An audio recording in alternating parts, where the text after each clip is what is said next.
Bonsoir à tous et bienvenue si vous nous rejoignez à l'instant. Merci de choisir une fois de plus TVS pour vous informer. À la une de l'actualité, Lambert Noël Mata est descendu sur le terrain.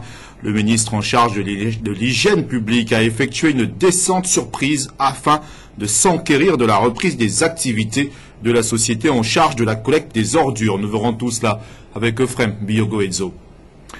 Appareil indispensable dans la fabrication des voitures. Le klaxon est, semble-t-il, peu utilisé par les transporteurs à Libreville. C'est ce que Sabrina Kundipenda nous expliquera dans ce journal.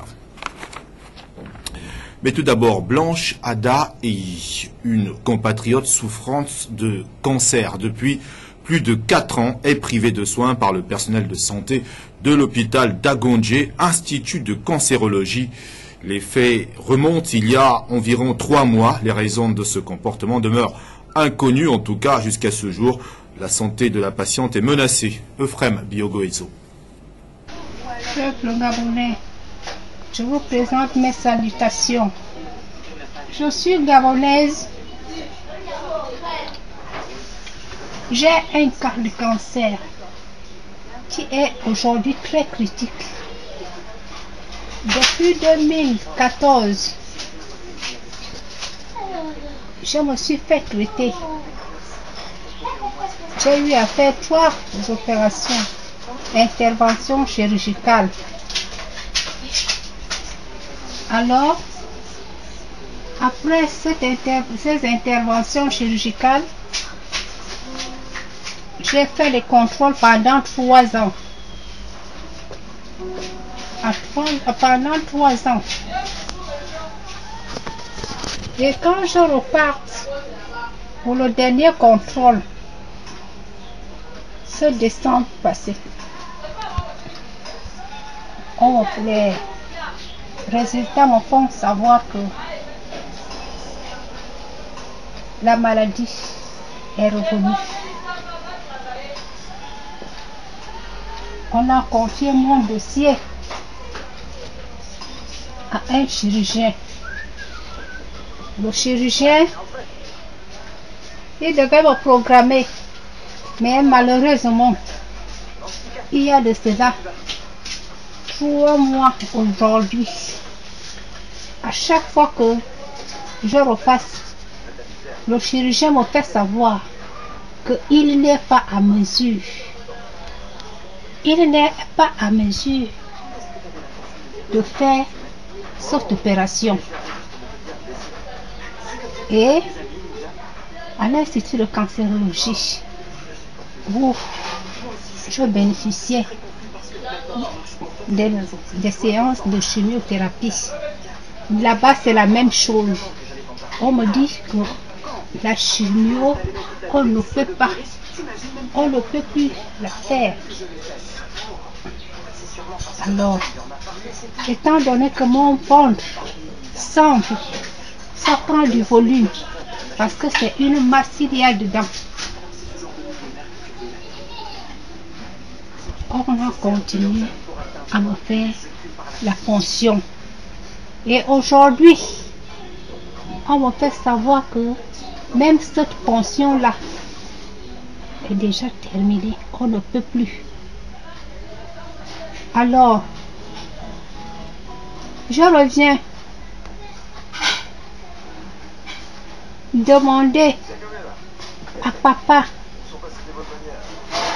Ali Bongo Odimba, qui est le père de tous les Gabonais, de venir m'aider.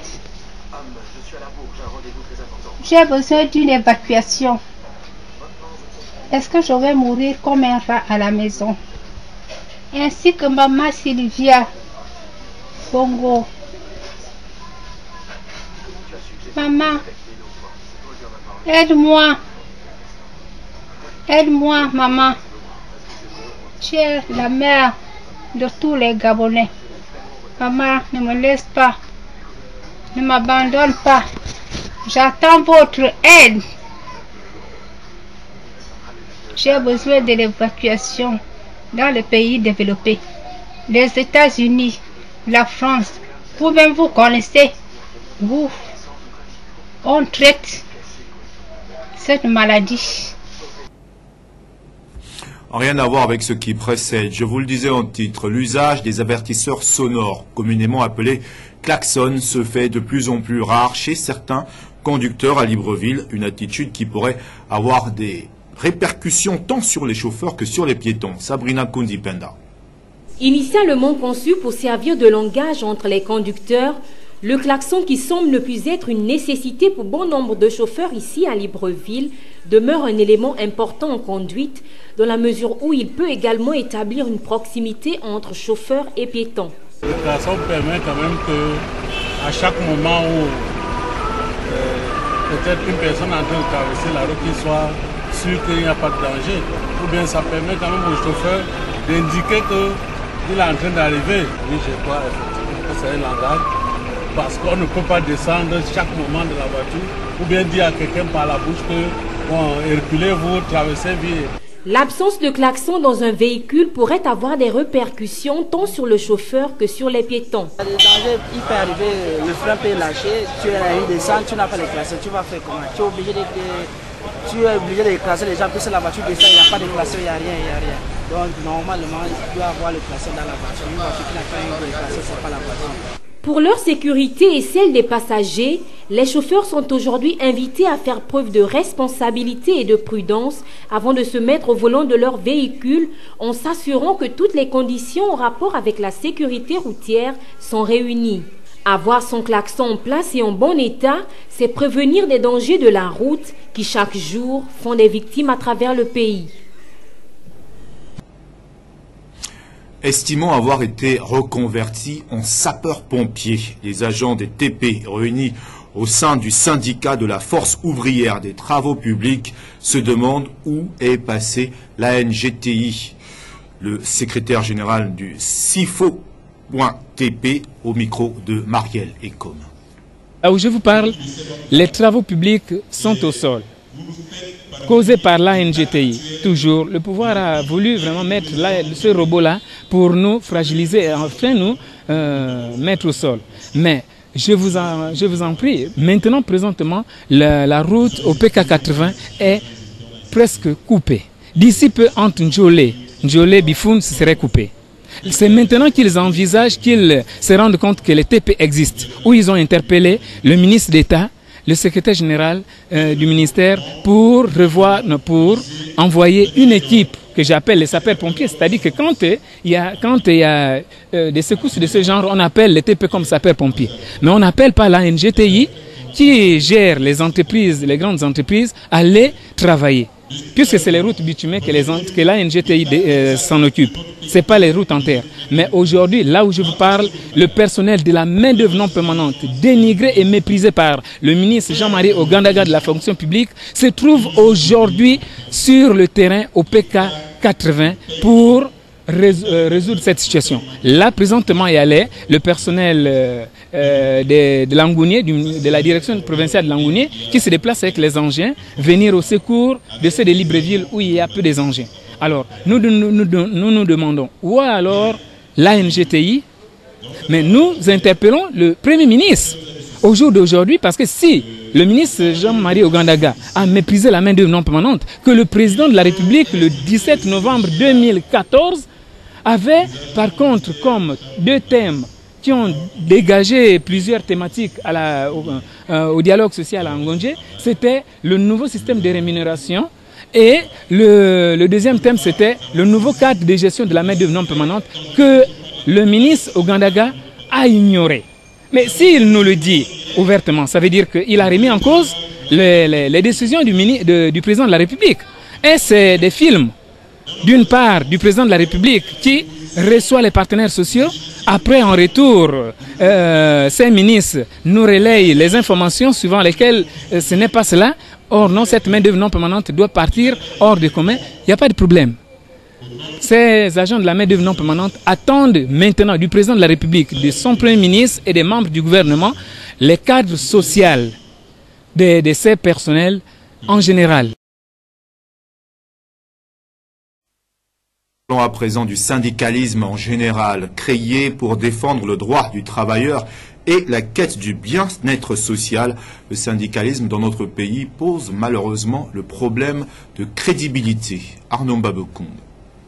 L'avènement du multipartisme dans notre pays, au début des années 90, s'est accompagné d'un fait inédit, à savoir la liberté d'opinion ou d'expression qui, elle, introduit une autre liberté, celle de l'activité syndicale, dont le but et le rôle sont de défendre les droits des travailleurs, voire de la garantie du bien-être social par la puissance publique à ses compatriotes.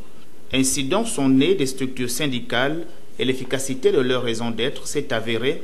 Elles ont constitué les forces de proposition et de contestation en vue d'améliorer le quotidien du travailleur et du citoyen gabonais. C'était de bonne guerre, sans calcul égoïste, une collégialité qui s'est prêtée à l'oreille attentive des gouvernants. Aujourd'hui, bien que cette image de force de proposition constructive et de contestation reste l'âme du syndicalisme au Gabon, cependant, il a perdu beaucoup de son essence. L'exercice de cette activité est entrecoupé d'ambitions personnelles, de frapper à l'œil les dirigeants pour être très vite cooptés pendant que d'autres tombent sous le coup de la corruption, les obligeant ainsi à faire du syndicalisme bluffé de démagogie, du syndicalisme en trompe-l'œil.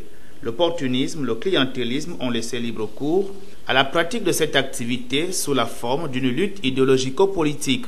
La virulence ou la tempérance des uns et des autres est parfois l'image du bord politique auquel on appartient, un mélange de genres qui prive les structures syndicales des résultats escomptés.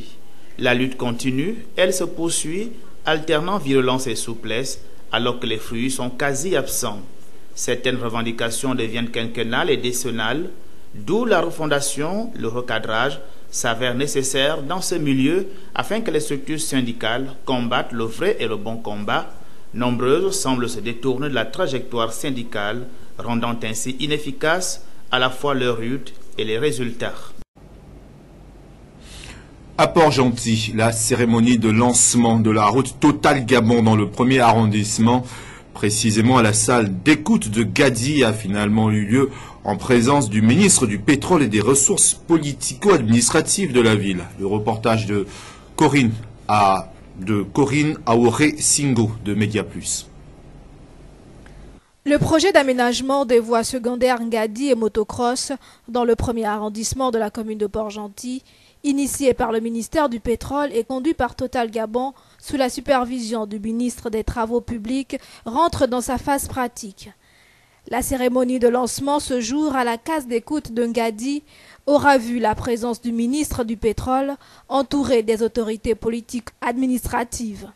Au nom des populations, le chef de quartier Ngadi dira la satisfaction de ces derniers.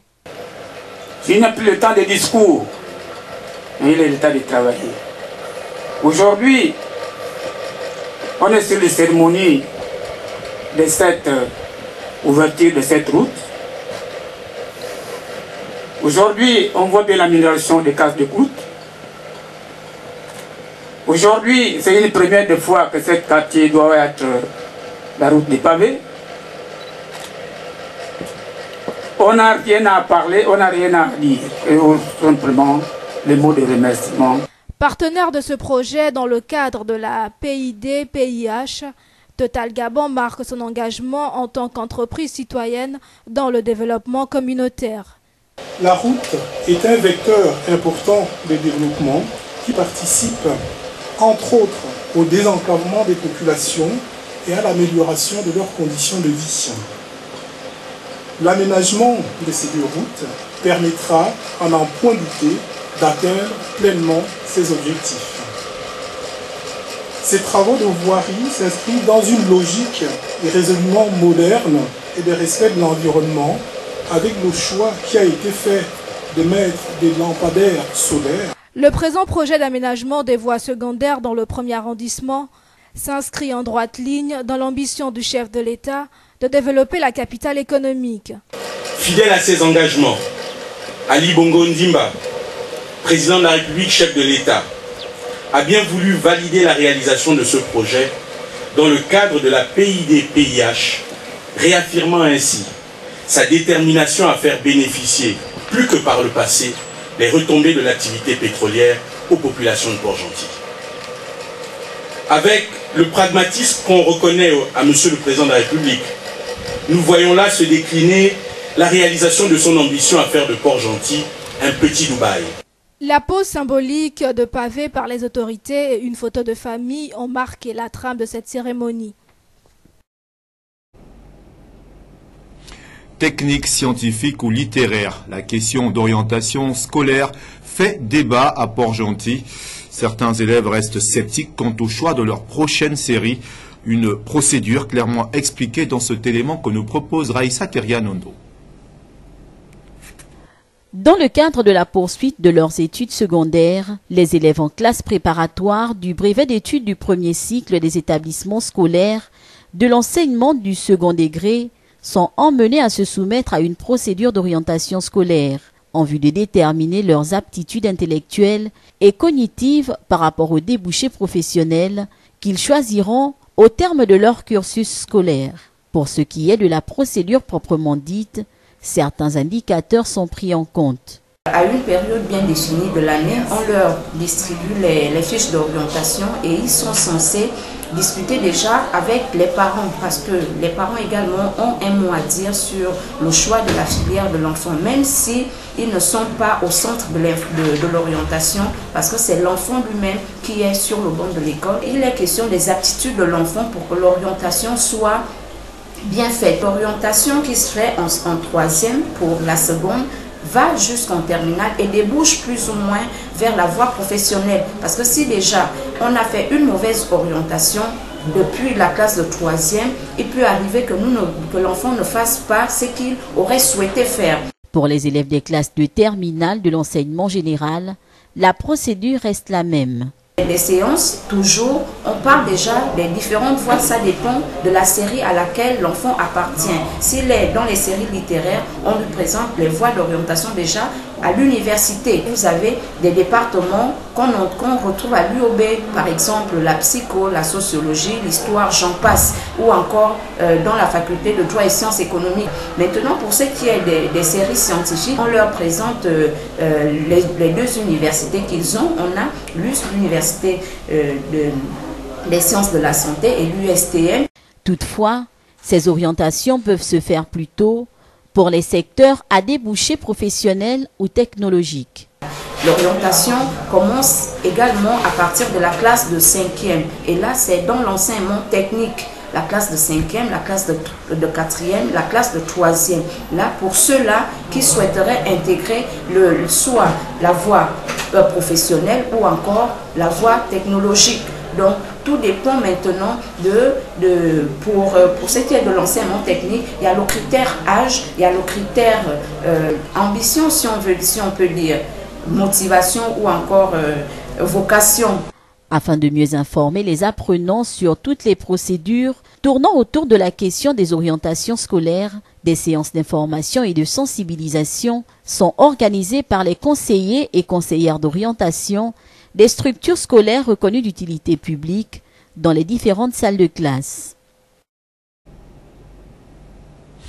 À Libreville, dans la nuit du 28 au 29 mars dernier, Lambert Noël Mata, ministre de l'Intérieur en charge de l'hygiène publique, a fait une descente sur le terrain, une descente, on dira, surprise, puisque l'objectif était de se rendre compte de la reprise des activités de la société Averda. Euphrem Biogoetso.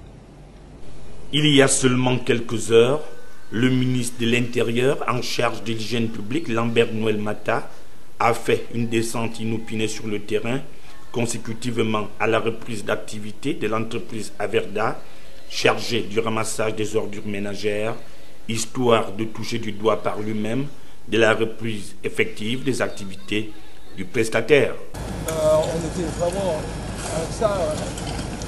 vraiment épuisés. Maintenant, on a le service, on espère que ça va aller de très bonnes fins. De la commune d'Akanda à Libreville, le ministre a surpris des éboueurs au travail. Il faut noter que cette reprise des activités intervient après que le gouvernement ait consenti quelques efforts dans le règlement de la dette vis-à-vis d'Averda. Ça nous fait un grand bien à tous, mais tout ce qu'on demande, c'est qu'on puisse redonner à Averda plus de moyens pour pouvoir accomplir ces tâches-là, quoi. Et Vraiment, c'est une bonne initiative du chef de l'État. Et on le remercie parce que ça évite les rats. La situation de collecte reviendra à la normale dans les tout prochains jours, entendu que la problématique de la décharge reste entière. Et dans le cadre des élections législatives prévues cette année, la révision des listes électorales devrait démarrer sous peu. C'est du moins ce qui ressort de la visite du ministre de l'Intérieur et du Budget sur le site du projet d'identification biométrique officielle du Gabon, dénommé encore Iboga. Les activités sur le système Iboga, le projet d'identification biométrique nationale du Gabon, sont relancées en vue du démarrage de la révision des listes électorales.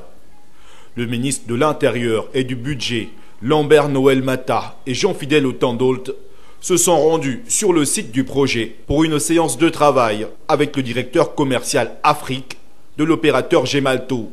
Trouver un terrain d'entente pour que nous puissions à nouveau intervenir sur le système. Pour l'instant, on est dans une certaine continuité. L'objectif est d'assurer le bon fonctionnement du système actuel. Mais on discute déjà de certaines évolutions qui permettraient de pouvoir gérer les élections de façon plus efficace. L'authentification biométrique rendue possible par Iboga sera efficace pour prévenir la fraude par l'identité en période électorale. Du côté du site, il reste à intégrer dans le logiciel conçu pour fiabiliser la liste électorale et de doter le Gabon d'un fichier d'état civil, les dates du scrutin et la configuration des sièges nouvellement créés pour démarrer l'enrôlement des citoyens. Ces étapes devraient démarrer sous peu. Et l'actualité, c'est également hors de nos frontières. Philippe Pétel, on parle là, on est en France. Philippe Pétel et Jean-Luc Colonel, respectivement doyen et professeur à la faculté des droits de Montpellier, ont été mis en examen jeudi soir en raison de leur complicité supposée dans les violences qui ont eu lieu sur le campus. Presse internationale.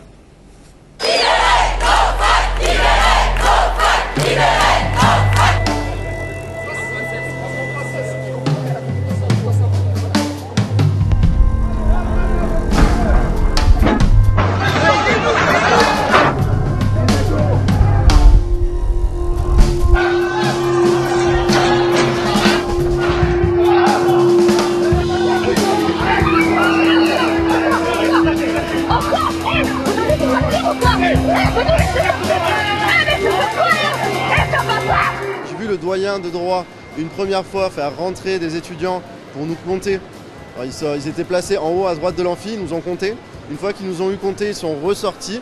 Et ensuite, le doyen a ouvert la porte. Et là, une première salle de 4 personnes est entrée. Ils étaient armés. Il y avait des personnes cagoulées et non cagoulées. Ils ont couru en direction de la tribune où j'étais. Moi et un camarade. J'ai été frappé plusieurs fois au visage et par une personne non cagoulée qui est un prof de droit.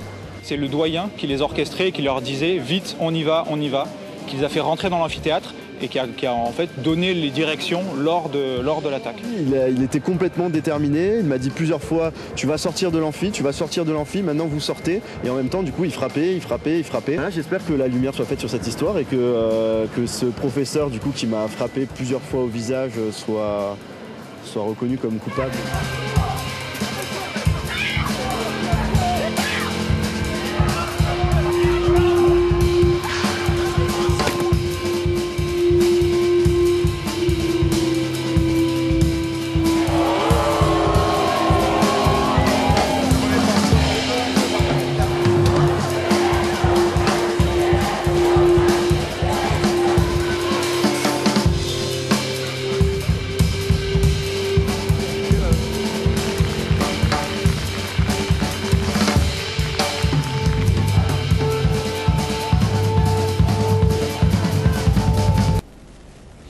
Un mot de sport dans cette édition d'information. La candidature marocaine pour la Coupe du Monde 2026 ne cesse de faire de la mousse sur le rôle joué par le président de la FIFA, Gianni Infantino.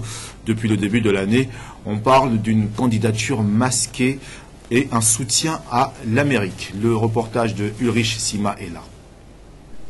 Une circulaire anti-Maroc pour le mondial 2026 serait dans les tiroirs de la FIFA. Elle ouvre le droit d'abstention aux 207 fédérations qui départageront le 13 juin prochain les dossiers de candidature marocains et nord-américains pour l'attribution du mondial 2026. Au fur et à mesure que la date fatidique approche, celle fixée pour le choix du pays ou groupe de pays qui organisera le mondial 2026, le président de la FIFA, Gianni Infantino, s'active pour circuler en faveur du dossier commun USA, Mexique et Canada, a fait lecture de la fameuse circulaire lors de l'Assemblée générale de la CAF tenue à Casablanca le 2 février dernier et qui a eu l'effet in extremis d'empêcher aux 53 fédérations africaines de proclamer leur soutien unanime au Maroc. Une deuxième circulaire va suivre dans la même semaine pour justifier la violation de la première par Infantino, pris en flagrant délit de campagne en Afrique australe en faveur du dossier américain. Cette fois-ci, le lundi 26 mars, nous apprenons que la FIFA a de nouveau adressé une circulaire à toutes les fédérations membres de l'instance mondiale du football, orientant ces derniers sur les choix du pays hôte qui devrait organiser le mondial 2026. Cette manière de faire de la FIFA annonce les chances du pays chérivin sur l'organisation de cet événement phare du football mondial, où le continent africain a toujours eu du mal à s'imposer, alors que l'Afrique est le continent qui compte plus d'associations affiliées à la FIFA. Rappelons que l'Afrique du Sud est l'unique pays africain à avoir organisé une phase finale de Coupe du Monde. C'était en 2010, permettant à l'Espagne de remporter son premier mondial. Et on ne se quitte pas sans cette question qui vous a été posée en expression libre par Sabrina Kundi-Penda. Que pensez-vous de l'appel du président sud-africain à une monnaie unique? La monnaie africaine, ce n'est pas une bonne chose parce que l'Afrique n'a garanti rien aux gens. Bon, c'est une bonne chose. Regarde par exemple, en Europe, ils mangent les monnaies européennes là. Sur combien de pays? C'est beaucoup de pays. Je vois c'est une bonne chose, c'est pas mauvais pour moi. On pourrait favoriser les relations entre Africains. Bon là au moins l'Afrique pourra avoir une monnaie qui pourra la servir dans ses développements, etc. En un mot, je ne crois pas. Davantage que je tire sur une monnaie commune.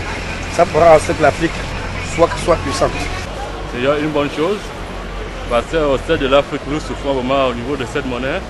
Au niveau du franc CFA, d'abord, le franc CFA, c'est l'handicap des pays africains, en particulier ceux de l'Afrique centrale et de l'Afrique de l'Ouest. Donc une monnaie unique permettait aussi de bloquer un peu la puissance du dollar et la puissance de l'euro. Donc c'est une bonne chose pour le continent. C'est difficile que ça arrive, parce que déjà si on a tué Kadhafi, c'est pas un peu de la monnaie unique. Maintenant, si le président sud-africain veut se mêler, bon, peut-être que lui, il a les racines qu'il faut. Mais le problème, c'est que nos présidents, surtout les souches coloniales francophones, sont soumis. S'ils se mettent à dire qu'on change la monnaie, que va dire leur patron colonisateur, il dit, oh, si c'est comme ça, on t'enlève. Ils sont obligés de se soumettre, et qu'est-ce qu'ils font? Ils écoutent l'appel du blanc, après ils se mettent ça à leur grand, leur plus grand. Ils disent comment? C'est ça que sur la grâce à vous, mais on peut faire comment? Est-ce qu'on va derrière le blanc ou bien on ne va pas? Et c'est comme ça, c'est possible, mais tout dépend des colonisateurs. C'est eux qui gèrent le monde. Voilà, c'est sur ces différents avis que se referme cette édition d'information réalisée par l'ensemble de la rédaction. Merci à tous de l'avoir suivi, mais surtout, merci de votre fidélité.